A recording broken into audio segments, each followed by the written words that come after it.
Fernández de Kirchner. Si se suman ahora aquí a la televisión pública, a la programación, cuando faltan menos de 2 minutos, no, menos de 5 minutos, para las 7 de la mañana, vamos a compartir con ustedes toda la información destacada del día y también recordar lo que ocurrió ayer. Bueno, estamos con Verónica, con Néstor. Bienvenidos. Nos Buen sumamos en una jornada con una avalancha de información que vamos a ir recibiendo. Estamos recibiendo permanentemente, pero no lo mismo que le pasa a cada uno de los argentinos, ¿no? Cómo vivieron, ¿no? Quiero conocerlo de la piel de ustedes, cómo vivieron lo que sucedió anoche y ya después nos metemos de lleno. Bueno, parecía irreal, ¿no? Porque suponíamos que la violencia política estaba desterrada de la República Argentina, aunque sí ya veníamos señalando, y también en este noticiero, algunos hechos de violencia simbólica que nos hacían suponer que el escenario no era el de una democracia madura. Y esto lo que viene a hacer es a coronar precisamente esta sensación. Hemos visto bolsas mortuorias en manifestaciones opositoras, hemos visto una guillotina, hemos visto dirigentes políticos, el caso de Ricardo López Murphy, plantear que son ellos o nosotros en esta polarización política que se ha generado en el último tiempo, pero claro, inesperado suponer que esto pudiera ocurrir teniendo en cuenta las manifestaciones de apoyo que ya venía recibiendo la vicepresidenta de la Nación desde hace ya varios días en su domicilio del barrio de Recoleta. Néstor. Bueno, básicamente lo que estamos entendiendo es que se ha traspasado un límite, ¿no? Hasta aquí se podía hablar de una disputa política, ahora es otra cosa. Ahora se ha traspasado un límite demasiado complicado. Demasiado complicado. La situación del detenido es que pasó la noche en una celda, en una dependencia de la Policía Federal en Cavia. Hay toda una controversia respecto de qué es lo que va a pasar a lo largo del día de hoy. En principio debería ser trasladado en los próximos minutos a Comodoro Pi. Una vez que llegue allí va a ser sometido a una revisión médica y alojado en los calabozos de la alcaidía de Comodoro Pi hasta que la jueza María Eugenia Capuchetti resuelva tomar la declaración indagatoria, lo cual podría ocurrir a la tarde de hoy o incluso mañana. Todavía no está definido. El tribunal estuvo trabajando toda la noche. En este momento están declarando algunos testigos, algunas personas que estaban en cercanías donde se produjo este intento de homicidio. Están tomando declaraciones todo el tiempo. Hubo un allanamiento anoche. En un rato te contamos qué fue lo que encontraron, si es que encontraron algo.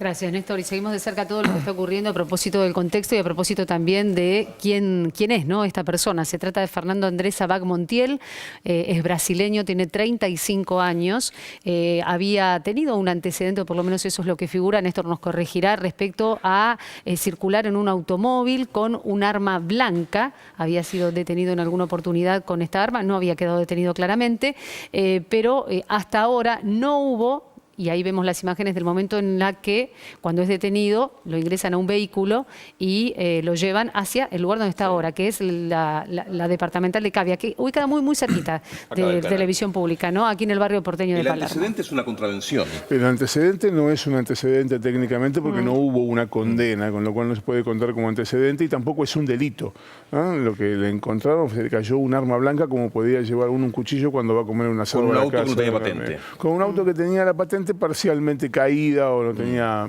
no del todo visible. De modo tal que no tuvo un antecedente penal, sí tuvo un registro en el marco de una contravención por un episodio que es ciertamente menor y que no tiene nada que ver con esto que ocurrió. De hecho, se archivó la causa. Sí, no, claro, por eso digo, no tiene un antecedente, un antecedente implicaría que tuviera una condena y que esa condena estuviera firme, nada de eso pasó, no tuvo una imputación por un delito. Este sería su primer delito y está todo dando vueltas respecto de cómo se lo va a calificar, porque más allá de la gravedad del hecho, hay toda una discusión para ver si el hecho es un homicidio agravado en grado de tentativa o un homicidio simple, y no es una diferencia menor, porque si es un homicidio simple, podría llegar a tener una pena de entre 4 y 5 años de prisión. Néstor, ¿existe la figura de intento de magnicidio? No. No existe. No. La figura es el homicidio, puede ser simple o agravado, y en el caso de que sea homicidio agravado, la pena en expectativa es de prisión perpetua, si es que se lo concreta. Si no se lo concreta, se reduce la escala penal de 1/3 a la mitad, con lo cual hay todo un complejo cálculo para hacer que podría llevarlo hasta 20 años de prisión. Ahora, si considera homicidio simple, se reduce en 2/3 la mínima, que es de 8, con lo cual estamos hablando de menos de 6 años de prisión, 5 años y pico, y de la máxima máxima se reduce a la mitad, es decir, podría ser condenado a lo sumo a 12 años y medio de prisión. Esto que generó un estado de conmoción política y que nos permite ahora preguntarnos, bueno, ¿y cómo sigue la historia? Podría tener una condena leve según lo que establece la legislación habrá que ver argentina. también, estar muy atentos, ya nos metemos en el terreno político, en el medio hay cuestiones técnicas dando vuelta, que son pericias, que se le están realizando al arma, que es una una Versa 380, tenía el número limado. Es un arma semiautomática. Semiautomática, con capacidad para 15 proyectiles, de los cuales tenía en la recámara, en el cargador, tenía 5. Y si bien hay contradicción respecto a qué grado de utilidad tenía esa arma, hay una última versión que está señalando que era un arma utilizable. Un arma apta para el disparo. Que no corrió la corredera. Que no activó la corredera. Yo no sé de armas, pero evidentemente es el mecanismo que activa una arma semiautomática, ¿no? Sí, a lo mejor si pudiéramos hablar con un experto en armas nos para podría entender bien ayudar de a qué se trata, entender por qué el arma no funcionó. Digo, básicamente y afortunadamente el arma no funcionó, bueno, pero hay todo un peritaje que todavía no se ha realizado para determinar en qué condiciones estaba el Porque arma. percutó, se Claro. escucha en el Sí, audio, lo claro. vamos a escuchar después en un ratito, percutó, o sea, funcionaba el mecanismo. A ver, Vero hablaba del contexto político y vamos a estar metiéndonos en ese tema claramente porque es el tema de la mañana de hoy y del día de hoy, con dos antecedentes también muy cercanos. El último, una persona que se ocupaba de hacer delivery, que se acercó a las puertas del domicilio de la vicepresidenta Cristina Fernández con una llave francesa y que intentó, bueno, agredió en primer lugar a la vicepresidenta y luego intentó agredir a uno de los militantes. Esto ocurrió hace menos de 72 horas. Y lo otro que también ocurrió, y no es un dato menor, que un grupo de militantes el sábado pasado vio el momento en el que a uno de los efectivos de la policía de la ciudad se le caía una cartuchera con proyectiles de plomo. Hubo una denuncia en el día de ayer que se está analizando si se suma a la denuncia de espionaje que hizo el diputado Leopoldo Moró en función de lo que había sido la filmación de la militancia el sábado pasado. Lo cierto es que son dos antecedentes muy cercanos en el marco de lo que ocurrió anoche, ¿no? Con este intento de magnicidio. Vero. Sí, Recordemos sumaría además que hace una semana dos productores televisivos intentaron ingresar con un arma al Congreso. Claro. Exactamente, y un hecho que pasó desapercibido, ¿no? A propósito de cómo se inicia todo esto, recordemos el alegato del fiscal Luciani, el pedido de 12 años de prisión, el pedido de inhabilitación perpetua para la vicepresidenta de la Nación en el contexto de la causa vialidad o la causa por la obra pública en la provincia de Santa Cruz. Luego comenzaron las manifestaciones de apoyo y ahí ya llegamos al sábado pasado, cuando la policía de la ciudad reprimió a los manifestantes que iban a apoyar a la vicepresidenta de la Nación. Con los videos que luego circularon de violencia extrema por parte de la policía, recordemos a Máximo Kirchner, cuando ya se había retirado el sábado pasado el vallado que había instalado el gobierno porteño, que conduce Horacio Rodríguez Larreta.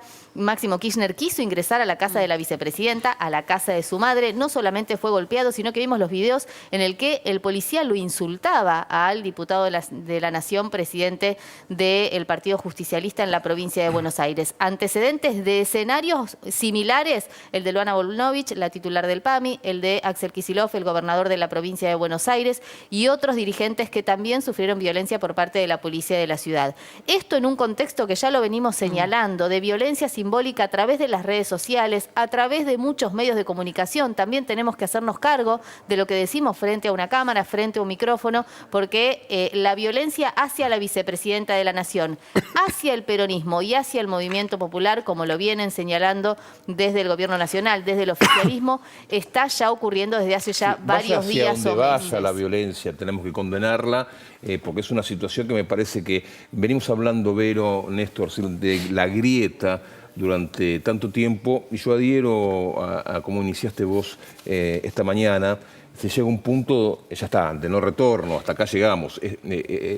Los discursos de odio permanentes de un lado y del otro, me parece que debería hoy ser una jornada, yo creo, es un poco idealista lo que pienso y lo que deseo, una jornada donde todo el mundo debería estar en la calle, provenga de la ideología o del partido político. Yo no pretendo de que Juntos por el Cambio se movilice a la Plaza de Mayo, donde va a estar el justicialismo, porque sería utópico, pero que se movilicen también, no en defensa de Cristina Fernández de Kirchner, sino en defensa de la democracia, porque me parece que lo que está en juego... Sí, de una parte de la historia que puede ser que sea un suponíamos loquito había que quedado esté detrás atrás. de esto, pero...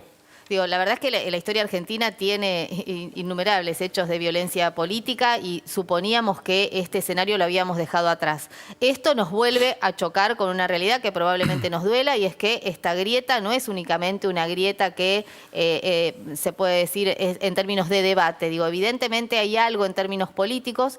Y también, insisto con esto, desde los medios de comunicación no estamos haciendo bien, digo, porque evidentemente estas otras situaciones, el delivery, el policía insultando a Máximo Kirchner, un legislador nacional, Ricardo López Murphy, publicando "somos nosotros o ellos", como si hubiera que eliminar a un espacio político solo por pensar diferente. Bueno, todo esto se fue abonando hasta llegar a esta instancia tan extrema. Pero y para tener en cuenta que incluso antes de lo que fue el mensaje del presidente Alberto Fernández, los senadores del oficialismo y de la oposición se reunieron en el Congreso Nacional. Fue una convocatoria casi espontánea de parte de algunos. Aparece una fotografía en la que el ámbito del Senado, que es el ámbito de la vicepresidenta actualmente institucional, refleja el repudio generalizado de oficialismo y oposición. Fue una fotografía muy fuerte en el marco de lo que vos estás señalando, de lo que implica la denominada grieta, pero que también ha tenido otro tipo de repercusiones dentro del arco político y dentro del propio oficialismo. ¿Comenzamos a analizarlas? Comenzamos a analizarlas porque, claro, desde que se desató esta situación empezaron los mensajes de apoyo, pero también esto de plantear, bueno, salgamos a defender la democracia, y fueron muchos los mensajes que se multiplicaron a través de las redes sociales. También hay que destacar lo que decía el presidente Alberto Fernández en la cadena nacional. No hay ninguna posibilidad de que la violencia conviva con la democracia, y por otro lado, claro, lo que venimos señalando, este es el hecho más grave desde que hemos recuperado la democracia. Mauricio Macri y Rodríguez Larreta fueron, no sé si de los primeros, pero con mensajes contundentes repudiando la violencia, y de eso vamos a estar ocupándonos en el día de hoy, porque en el marco de esos mensajes también aparece por allí colada, ¿no?, el tema de incentivar a la violencia con algunos mensajes. Pero empezamos con diputados. Empezamos con diputados. Tenemos para compartir algunas de las publicaciones a través de las redes sociales de legisladores nacionales. Insistimos con esto, desde el oficialismo y desde la oposición salieron a manifestar su repudio, en este caso enérgico, del Frente de Todos a través de la cuenta del bloque de diputados del Frente de Todos. Repudiamos enérgicamente el atentado contra la vida de la vicepresidenta de la Nación, Cristina Fernández de Kirchner, pero señala este comunicado que lo venían advirtiendo: las incitaciones al odio vertidas desde distintos ámbitos de poder político, mediático y judicial contra la expresidenta solo llevaban a un clima de extrema violencia. Bueno, instan a toda la dirigencia, a los medios de comunicación y la sociedad en su conjunto a sumarse a este repudio. Es el comunicado del bloque del Frente de Todos en la Cámara de Diputados de la Nación. Bueno, ya seguimos desde el punto de vista político con las repercusiones. Quisiera detenerme y compartir con ustedes un poco el perfil del agresor. Fernando Andrés Sabag Montiel. Quienes lo conocían, si no decía que era de nacionalidad brasileña, no se percataban. Porque en rigor llegó a la Argentina cuando tenía entre 5 y 6 años, ha pasado su vida aquí. Se lo conoce en la zona de Terrada, en Villa del Parque, lugar donde vive, hasta el momento de su detención, como Teddy. Amante del heavy metal, de un extremo, que se llama el death metal, con posteos en las redes sociales muy sugerentes todo el tiempo, con cambios en su look corporal. Quienes lo conocían era difícil de poder determinar su personalidad, eso es lo que aseguran, porque todo el tiempo estaba mostrando perfiles de su personalidad pero muy distintos, con posteos en el ámbito de la música del rock. Uno de los últimos fue con la llegada de Foo Fighters y con el baterista que finalmente falleció una semana antes. Bueno, hizo un posteo donde decía que era muy extraño estar cerca de la parca, conocer a una persona una semana antes de su muerte. Todas cuestiones muy significativas como para ir teniendo un perfil de la persona que intentó terminar con la vida de la vicepresidenta. Llama la atención en el marco de lo que es la observación versión, ¿no?, de este hombre, de Fernando Andrés Sabac Montiel. Los tatuajes, Sí. quienes conocen del tema indican que son símbolos tomados de la estética del nazismo esotérico, Esotérico, como el exactamente. que se puede ver en su codo izquierdo. Recién veíamos la imagen. Se trataría de un Schwarze Sonne, es decir, un sol negro, una rueda solar, un símbolo, ahí lo vemos, ampliamente usado por grupos nazis a nivel mundial durante las últimas décadas. Además, como bien decías vos, en los posteos suele utilizar, digamos, en el marco de lo que es su gusto por la música de rock más pesado, hacer posteos en este sentido. Y entre sus antecedentes está el que decíamos más temprano, el del 17 Sí. de marzo del 2021, cuando se le labró un acta contravencional porque estaba circulando con un cuchillo de 35 centímetros de largo. El arma blanca fue descubierta por la policía de la ciudad de Buenos Aires cuando estaba realizando justamente una inspección al Chevrolet que estaba manejando el exactamente. ahora detenido. Bueno, a ver, la imagen que tomó las cámaras del noticiero de la televisión pública recorren el mundo y es un testimonio visual, un documento visual de alto impacto y que también va a servir para la causa. Pero este hombre, antes de aparecer con este arma intentando asesinar a la vicepresidenta de la Nación, tuvo sus 5 minutos de polémico de fama al salir en una entrevista con Crónica TV con una pareja de aquel entonces, hace un tiempito, hace unos meses nada más, en una circunstancia que ahora suena muy bizarra, pero defendiendo lo que era la venta ambulante de copos de nieve. Copos de azúcar. De azúcar. Los copos de azúcar de venta en la calle, Y acusando de una mafia peruana que ocupaba una villa y salió en defensa de su novia en una polémica y con posteos diciendo de que él no estaba en contra de la presencia de inmigrantes en la República Argentina si se ganaban la vida. Y replanteando la asignación de planes sociales. Exactamente. Replanteando la asignación de planes Así sociales. que bueno, todo indicaría que no hay nadie detrás de él. O sea, que no hay ninguna organización y que no es simplemente una persona con algún tipo de desvarío, nadie sabe cuál es su situación Sí, psiquiátrica. una Ale, posición yo ideológica estoy- extrema, ¿no? A ver, También, Es digo, que, hay no que se ver nota, hasta... es que no se observa eso en sus... Paremos. En sus Paremos. sí. Estoy hablando Sus redes. estoy hablando con un fiscal que me habla de la posibilidad de un instigador tradicional. ¿Qué ¿Qué significaría significa, eso? claro? Alguien que me pone como ejemplo la película Y como Ícaro, de que alguien manipula Alguien para que psicológicamente a alguien para que vaya a matar a un presidente, aún a sabiendas de que lo van a detener y que se lo van a ¿Le va a dar un impedir. arma de estas características tan vieja y con dificultades para dispararse? Yo, a ver, No digo en cómo- tren de trazar Sí. hipótesis podemos estar toda la mañana hablando. Digo, paremos. Paremos, pues está en plena investigación y no hay nada descartado ni nada asertivamente probado Sí, en hasta el ahora. terreno de las especulaciones, Sí. si alguien incentiva a otro a cometer un hecho de este tipo, es porque en el otro hay algo internalizado, insisto, una posición ideológica extrema, que hace que esa persona sea vulnerable a, en todo caso, ejercer algún tipo de, Claro, por de supuesto. influencia. ¿Y acaso potenciado por un clima general? Bueno, a eso, Exactamente. ese es el otro tema, ¿no? Eso Hasta es lo dónde más peligroso, volvemos ¿no? a esto de los medios de comunicación y hasta dónde estos discursos, bueno, se internalizan de diferente manera de acuerdo a la El persona caldo de que lo cultivo recibe. para que aparezcan determinadas personalidades, no me refiero a personalidades públicas, sino personalidades psicológicas que estén permeables a hechos de violencia. Y personalidades públicas también, porque la diputada Amalia Granata en las últimas horas indicó que era todo un armado, una pantomima, ya no saben qué hacer para también es victimizarla peligroso. y para que suban las encuestas. Demasiado obvio. Es por eso que esta mañana los diputados santafesinos van a presentar, y esto lo dice Leandro Busato, con la firma de los y las diputadas del bloque del PJ, pedir una cuestión de privilegio y la remoción de la Cámara de Diputados y Diputadas de Santa Fe de Amalia Granata. No vamos a tolerar, dice Leandro Busato. Leandro Busato es el jefe del bloque justicialista en la Cámara de Diputados de Santa Fe.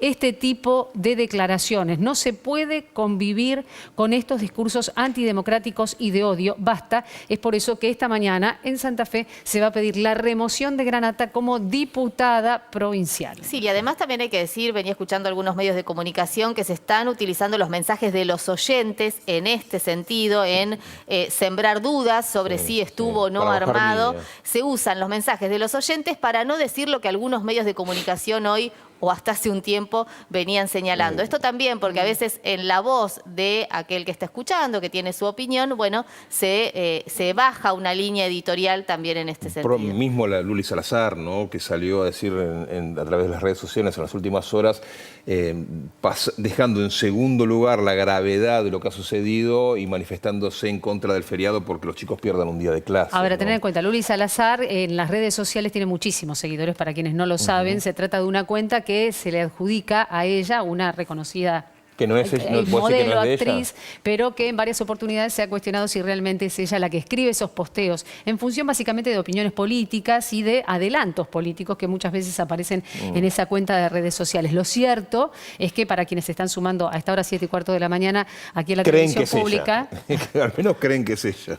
hoy es feriado nacional a raíz de este intento de magnicidio. Hay una persona detenida y volvemos con Néstor Espósito para tener más detalles. ¿Detenida dónde, Néstor, lo reiteramos? Detenida en una dependencia policial en la calle Cavia, muy cerquita de aquí, y que además está en calidad de incomunicada desde ayer en que fue detenido. Estuvo mucho tiempo en la escena de los hechos. Fue trasladado a Cavia cerca de la medianoche, estuvo más de 2 horas en el lugar, fuertemente custodiado adentro de un patrullero, y fue trasladado a Cavia, donde pasó la noche y todavía no ha tenido una declaración oficial. Sí, lo que hubo fue declaración de testigos que estuvieron en el hecho, que están declarando incluso en este momento. Todo parece indicar que en el curso de la mañana este presunto agresor va a ser trasladado a Comodoro Pi, va a ser alojado en los calabozos de la alcaidía, y en el curso del día o mañana va a ser indagado por la jueza María Eugenia Capuchetti. Ahí interviene un fiscal que se llama Carlos Rívolo, que es el presidente de la Asociación de Fiscales. ¿Está en Argentina Carlos Rívolo? Está en Argentina, no estaba en la capital federal, hoy está llegando a la capital federal, estaba de licencia, hoy está llegando a la capital federal. Es probable que esperen a su llegada para producir el acto de la indagatoria. Y les decíamos muchas actividades durante el transcurso de la mañana, una de ellas la reunión de los ministros del Gabinete Nacional y las manifestaciones, ¿Vero? Exactamente. Juan Mansur, el jefe de gabinete, también a través de sus redes sociales se manifestó, claro, a propósito de este escenario, del mismo modo que otros dirigentes políticos a nivel nacional. Hablamos en este caso de Juan Mansur, el jefe de gabinete, que en minutos nada más va a estar encabezando en un rato la reunión de gabinete de urgencia que se convocó en Casa Rosada. Esto decía Juan Mansur a través de su cuenta de Twitter. El grave atentado contra nuestra vicepresidenta, Cristina Fernández de Kirchner, nos obliga a reflexionar a todos las y los dirigentes políticos y a la sociedad toda. Hoy más que nunca tenemos la obligación y la responsabilidad de defender la democracia, el diálogo, los consensos y la paz social, nuestra solidaridad y nuestro apoyo incondicional a la compañera Cristina Fernández de Kirchner y a toda su familia. La publicación entonces de Juan Mansur, el jefe de gabinete de ministros, que, insisto, va a estar encabezando en un rato nada más en Casa Rosada un encuentro de urgencia. También hay que decir que uno de los primeros en reaccionar fue el expresidente Mauricio Macri. También a través de su cuenta de Twitter, el expresidente de la Nación hizo referencia a esta situación. Mi repudio absoluto al ataque sufrido por Cristina Kirchner, que afortunadamente no ha tenido consecuencias para la vicepresidenta. Este gravísimo hecho exige un inmediato y profundo esclarecimiento por parte de la justicia y las fuerzas de seguridad, del mensaje de Mauricio Macri, el expresidente de la Nación. Hoy es feriado nacional, no hay clases en la ciudad de Buenos Aires. Esto lo señalamos por si alguno se está levantando y los chicos, las chicas entran a las 8 de la mañana. Hay feriado bancario, claramente. Este es el comunicado del Banco Central de la República Argentina, expresando, según indica, su más enérgico repudio al atentado contra la vicepresidenta de la Nación. Firman Miguel Pelle, a cargo justamente de la dirección del Banco Central, y el resto de los directores que integran justamente el organismo, para tener en cuenta en el marco de lo que implica el alcance de este feriado nacional que ya está publicado en el boletín oficial.